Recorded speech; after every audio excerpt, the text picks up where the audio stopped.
enormous development over the past couple of years is the insanely massive growth in social media. And for young people, that's 3 of the big 4. Facebook, YouTube, and Twitter, not so much with the LinkedIn. But we all know that. What's more important to realize is that these are no longer simply websites or destinations, but now need to be considered channels of access, almost like a utility. A kid in a focus group said to me a couple months ago, the guy who invented Facebook invented a new way of communication. Now, that's a little contentious maybe, but I think it's an interesting point.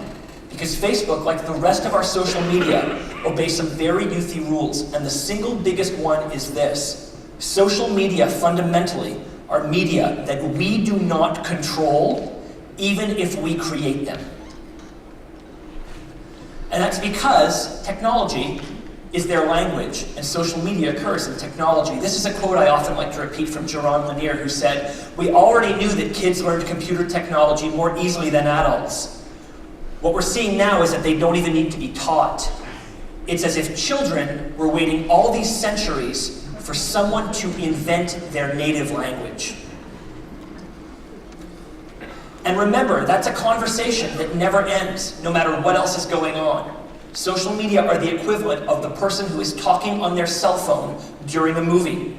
They simply can have that conversation and want to have it while they are experiencing other media. So the single biggest change after this explosion of social media is simply this. It's shattered the illusion of control.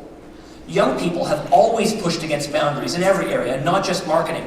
But marketers now have to accept that shared control is the new normal, and thinking that we can control our brands is a complete illusion.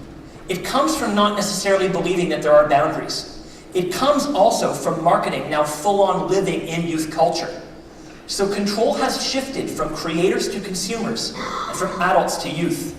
Not just in content, but even in the way we distribute that content, and in the stories that young people want to tell about their brands. The most successful youth brand of all time, the most successful kids brand of all time in my mind, has actually allowed young people to completely violate their copyright laws whenever they've wanted to.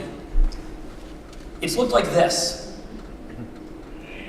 Kids grow up thinking that they own their brands and that they can draw Mickey and Donald and put them on their fridge or give them to their parents to take to their office, that they can reproduce that content and do with it what they will.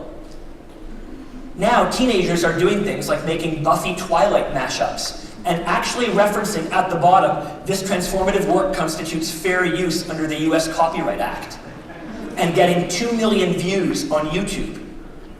We don't control our media anymore.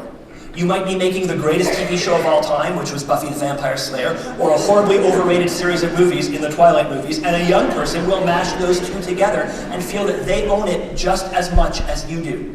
The same rules applies to our brands. Like Doritos, who are famously using this to some success in allowing their consumers to create commercials for them. So remember, we're not in control of our brands anymore. Our young customers, consumers, and users are. We aren't even in control of the media channels that talk about our brands anymore.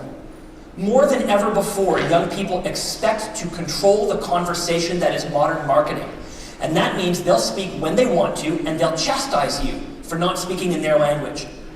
The past couple of years, with the development of the like button, and Open Graph, and the hashtag, and the comment and social tools, and everything else, these have been the first real years of customer feedback in a public forum that brands can't ignore.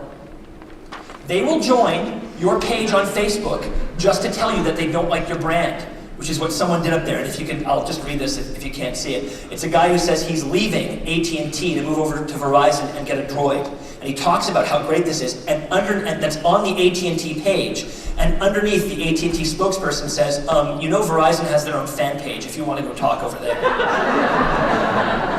It used to be if you didn't like a brand like Starbucks, and don't get me wrong, Starbucks, very popular. They just opened one up in my living room, so it's nice for me.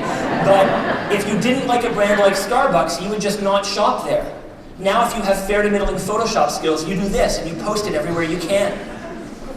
In Australia, a guy who works at Publicis named Ian McDonald actually created a cute Twitter experiment where he convinced Coke and Pepsi to follow each other on Twitter, and he facilitated it himself. He actually asked, can two competitive brands exist in the Twitter sphere together? And hashtag Coke and Pepsi, and they both decided to follow each other. Reluctantly, but they did. So we have to stop treating social media as a place where we migrate our existing older forms of marketing. It's not a place online to show your ads. It's an entirely new form of communication that demands young consumer involvement in the process, or they'll hijack it.